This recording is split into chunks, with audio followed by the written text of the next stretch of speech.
What's up, gamers? This is another Godforge video. Asgard has to have the most balanced realm in all of Godforge. They've got both from their legendaries all the way down to their rares. They have a lot of heroes and they have good representation from each archetype. So today we're going to zoom in and dig into Asgard, both from their legendary heroes, their epic heroes, their rare heroes, along with some story and some synergies for a rare team. This is actually the fifth realm that I've covered. I've covered five so far of the nine. We're going to cover all nine. We covered Avalon last week. We're going to cover Aaru next week. And the cool part is some of the ones that we skipped were because we didn't have enough kits. But as of last Friday, they added all the kits onto the website, godforge.gg. So now we can check them out and get a full picture of every single realm, which is really cool and exciting. But anyway, let's jump into Asgard. The story is pretty interesting because we know that especially from the cinematic, that Aaru invaded Asgard. We don't know why yet, but we know that it happened in the cinematic and we had it confirmed because Vidar works to punish them and they reference that Aaru did invade Asgard.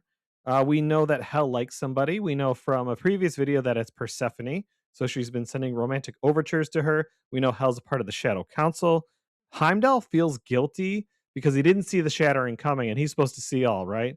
And then the most interesting part I thought was that Freya and Frigg are running the show with Odin preoccupied. So then when you look at Odin's story, it's saying he's become, and I wrote this, super shady and ghosting his team a lot for unknown reasons. So Odin's preoccupied. He's got something else going on. No one else knows why. So it's putting a lot of pressure on Freya and Frigg. So some pretty cool, interesting things that I think we're going to flesh out as we get to early access and beyond. Like I said in the beginning, they have the most balanced realm in all of Godforge, I think, and it is partly because they're so beefy. They have 8 legendaries, 8 rares, 6 epics, so they got a really filled out roster, and they're just going across all the archetypes pretty well. When we look at our rares specifically, we've got 8. Like I said, we've got 2 Slayers, 3 Brawlers, 1 Invoker, 1 Disruptor, and 1 Defender. Now, Scotty was the one of the MVPs of the alpha because of her control. So we could see that. But I think the one that I want to zoom on for this uh, video is Cirrus because they're a really cool Slayer.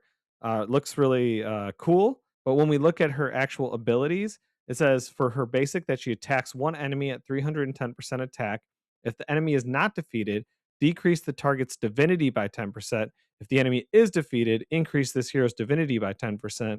I really like that when Godforge and Fateless has been building these kits, they have when they have a condition that benefits the hero, they have two outcomes for it. So it is always useful in one way or another. So like in this case, they decrease the divinity if they're not defeated, and if they are, it increases their divinity. So it's a double whammy, or it's going to be beneficial either way.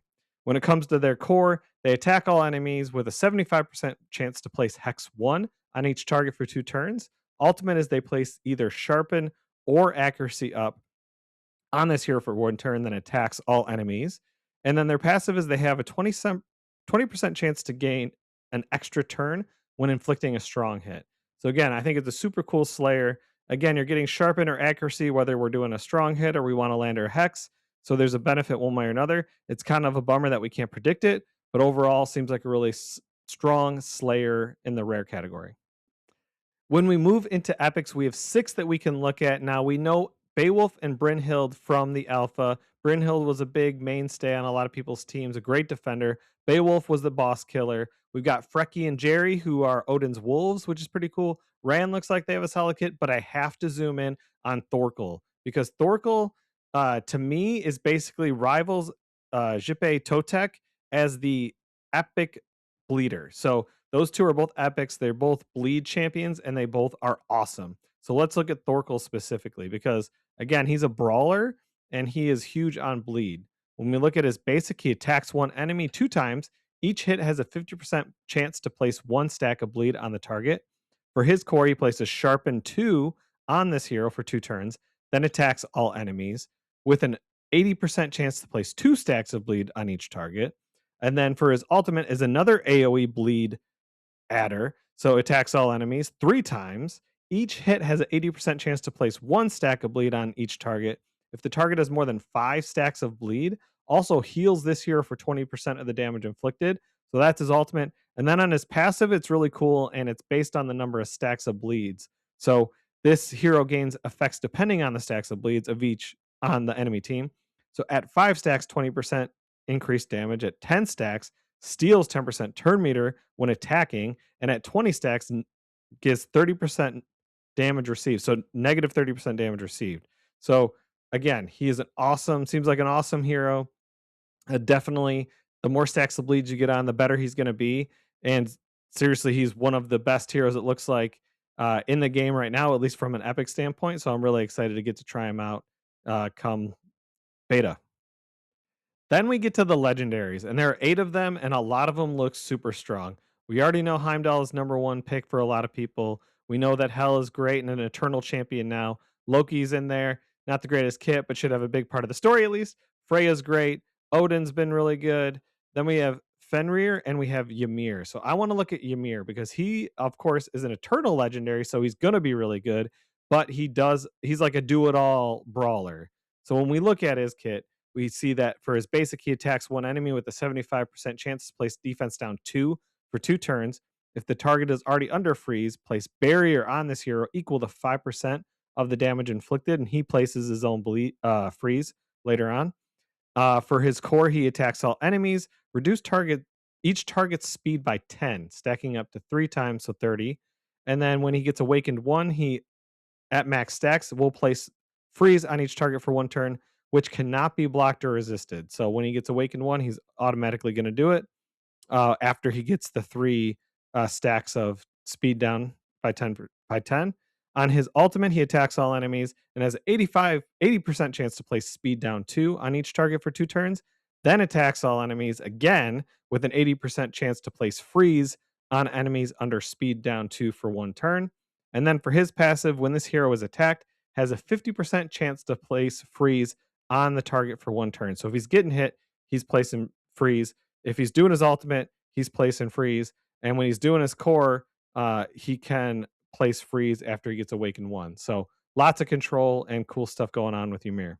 When we move to build our all rares team on ravenpyros.com, we have 8 to choose from, which is nice, but I picked 5 that have good synergies together and that balance each other. So we've got Ragnar and Latherga that are good, that have partner pairings. We've got Aslig, who's got a good Asgard synergy. And then we've got Ceres, who's going to bring some damage. And we've got Scotty, who's going to bring control. So when we put them all together, we see that overall, we've got really good control across the entire team because we've got freeze, we've got stun, we've got divinity reduce, and we've got taunt with this lineup here. Also, just very balanced overall because we've got one of each archetype, which is nice, and it's a good solid team that you can bring into different situations. And then we've got the rare block debuff buff, which I think is really cool. So that should be helpful to get you through a lot of content, especially when there's a lot of debuffs. So the all rares team is pretty solid for Asgard. I'll have to say that for sure. Overall, Asgard has a lot of really cool heroes, and I cannot wait to try them out. And we are going to get to try out some of them on May 15th when the beta launches. Now, don't forget to go to godforge.gg if you want to play too, to make sure that you sign up for the beta. If you already signed up for the alpha or you signed up for early access, you will get access to the beta, so don't worry about that. But I'm just excited. I'm going to be making a lot of videos as we approach the beta and as we are going through the beta. So if you don't want to miss any of those, please subscribe. I'm still going to do Aaru next week as a part of this whole Realms series. But until next time, I'm Brad with BradBodGaming, and I will talk to you later.